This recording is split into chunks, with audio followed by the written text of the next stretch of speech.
আসসালামু আলাইকুম। আমার চ্যানেলে আপনাদের সকলকে স্বাগত।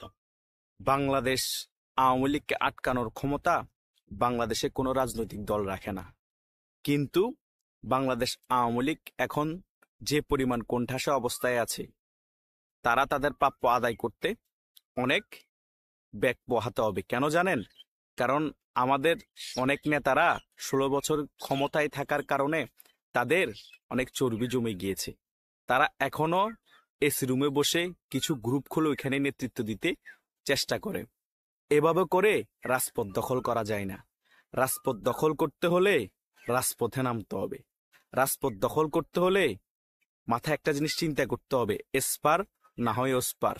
মাথায় কাপড়ের কাপড় পরে রাজপথে নামতে হবে। রাজপথ দখল করা যদি এত সোজাই হতো, বিএনপি এবং অন্যান্য যেসব দল আছে শেখ হাসিনা সরকারকে হটানোর জন্য 16 বছর আন্দোলন করা লাগতো না। বিএনপিকে বহির্বিশ্বের সাপোর্ট ছিল এবং আর্মির সাপোর্ট ছিল এবং অন্যান্য ছাত্র সংগঠন, বিভিন্ন সংগঠন সাপোর্টের মাধ্যমে এই শেখ হাসিনা সরকারের পতন করা হয়েছে ষড়যন্ত্রের মাধ্যমে। তারপরও 16 বছর লেগেছে।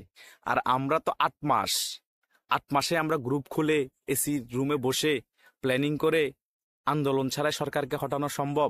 কখনোই সম্ভব না। আপনাকে সবসময় মাথায় রাখতে হবে, ঘরবাড়ি আমাদের পুড়ে গিয়েছে, আমরা সকলেই পলাতক অবস্থায় আছি, আমাদের দেয়ালে পিঠ ঠেকে গিয়েছে। আমরা এভাবে মরার চেয়েও রাজপথে যুদ্ধ করে, রাজপথে ফাইট দিয়ে মরে যাওয়া অনেক ভালো। আমাদেরকে সেম থিওরি অ্যাপ্লাই করতে হবে, এসপার না হয় ওসপার। হয়তো বাঁচবো, না হয় মরবো। নিজের প্রাপ্য বুঝে নেওয়ার জন্য আন্দোলনই হচ্ছে সর্বশেষ পন্থা, আর কোনো ওয়ে নেই। আপনারা মনে করছেন বহির্বিশ্বের সাপোর্টে আর্মির কিছু সংখ্যক আমাদেরকে সাপোর্ট দিবে, তারপরে আমরা অটোমেটিক ক্ষমতায় চলে আসব, রাজনীতিতে আবার অ্যাক্টিভ হয়ে যাব, ডক্টর ইউনূস পালিয়ে যাবে। রাজনীতি যদি এতই সোজা হতো, তাহলে সবাই ঘরে বসে বসে এসি বাতাসে বসে বসে গ্রুপে আলাপ আলোচনা করে রাজপথ দখল করে ফেলতো, ক্ষমতায় চলে আসতো। রাজনীতি এত সোজা বিষয় না। 16 বছর ক্ষমতায় ছিলাম তো আপনারা, সে কারণে এখনো ঘুমের মধ্যে আছেন। রাজপথ দখল করতে হলে রাজপথে নামতে হবে। রাজপথ দখল করতে হলে কর্মীকে সংগঠিত করতে হবে। আর রাজপথের যোদ্ধারা গ্রুপে বসে বসে ফাঁকে না।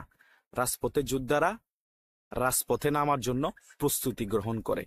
তাই আপনারা যদি রাজনীতি করার ইচ্ছাই থাকে, যারা শীর্ষ পর্যায়ের নেতৃবৃন্দ আছেন, এখনো বাংলাদেশের মধ্যে আছেন, যারা বাইরে আছেন, সকলকে ঐক্যবদ্ধ করতে হবে রাজপথে নামার জন্য।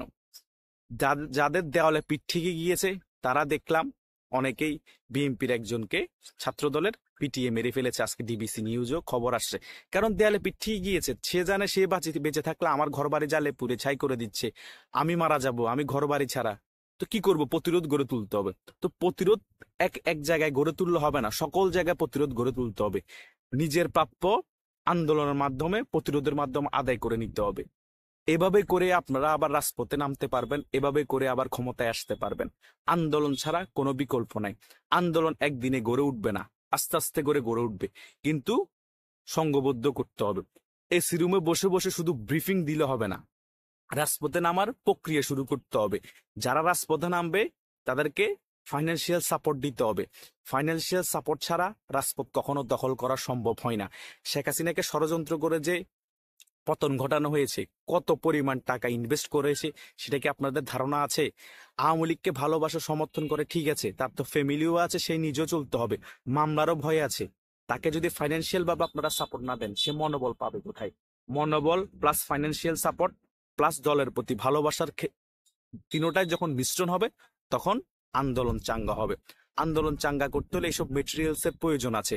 আপনাদেরকে গ্রুপও অ্যাক্টিভ থেকে সবাইকে উদ্বুদ্ধ করতে হবে, রাজপথে নামার প্রক্রিয়া শুরু করতে হবে। কারণ এই সরকারের অধীনে, ডক্টর ইউনূস সরকারের অধীনে যে নির্বাচনে আওয়ামী লীগ যাবে না, সেটা মোটামুটি অনেক জায়গায় অনেকে সিনিয়র নেতৃবৃন্দ আলোচনা শুনে ক্লিয়ার হয়ে গিয়েছি। কারণ এই সরকারের অধীনে কোনো সুষ্ঠু নির্বাচন হবে না, সকলেই জানে। আপনারাও জানেন, যারা আমার ভিডিও শুনেন তারাও বুঝতে পারেন। তাই এই সরকারের অধীনে আওয়ামী লীগ নির্বাচনে যাবে না। তো এই সরকারকে হঠাৎ হলে তো আন্দোলন লাগবে। কারণ এই সরকারের অধীনে যদি নির্বাচন হয়ে যায়, আওয়ামী লীগ না যায়, তাহলে তো আওয়ামী লীগ ক্ষমতার দৌড়ে অনেক পিছিয়ে যাবে। অনেক বছর সময় লাগবে আওয়ামী লীগ ক্ষমতায় আসতে এবং রাজপথে নামতে। তো এই সরকারকে আমাদেরকে হটিয়ে আন্দোলনের মাধ্যমে আবার নতুন আরেকটা তত্ত্বাবধায়ক সরকার বসিয়ে নির্বাচনের প্রক্রিয়া শুরু করতে হবে, তখনই সুষ্ঠু নির্বাচন সম্ভব। তো কিভাবে, কোন প্রক্রিয়া আপনারা আন্দোলনে নামবেন, কিভাবে সংগঠিত হবেন, সেটা শীর্ষ পর্যায়ের নেতৃবৃন্দরা যদি ঠিক করতে না পারেন, তাহলে আওয়ামী লীগ এখন যেভাবে কোণঠাসায় আছে, সেভাবে কোণঠাসা কত বছর থাকতে হয় সেটা কল্পনা করতে পারবেন না। ধন্যবাদ সকলকে।